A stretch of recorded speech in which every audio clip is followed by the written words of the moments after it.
Nah, selanjutnya wal mau'izatil hasanah. Nah, mau'izatil hasanah ini adalah nasihat-nasihat yang baik.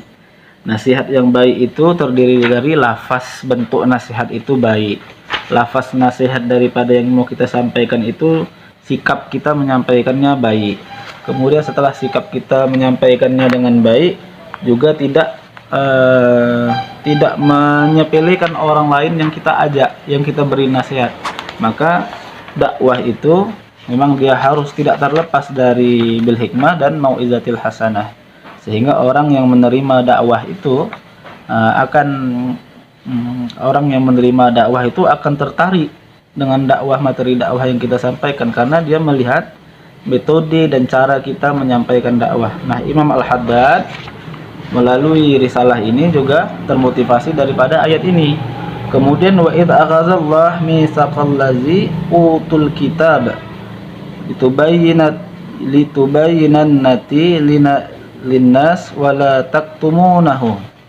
Maka Allah berfirman, dan apabila Allah mengambil janji kepada orang-orang yang diberikan kitab kepadanya supaya menjelaskan kitab itu kepada orang manusia, wala taktumunahu, dan jangan engkau menyembunyikan kitab itu. Maksudnya jangan kita menyembunyikan informasi yang ada dalam yang ilmu pengetahuan yang kita miliki. Nah, dasar yang ketiga bahwasanya yang memotivasi Imam Al-Haddad tidak menyembunyikan ilmu, melainkan berdakwah melalui tulisan ini supaya dapat dibaca oleh orang lain dari generasi ke generasi. Qul hazihi sabil, dan ini adalah jalanku. Ud'u ilallah, aku mengajak kepada Allah. Ala basirati, di atas keyakinanku. Ana wa man ittaba'ani, dan oleh orang-orang yang mengikutiku. Wa qala Rasulullah sallallahu alaihi wasallam liyuballighul syahid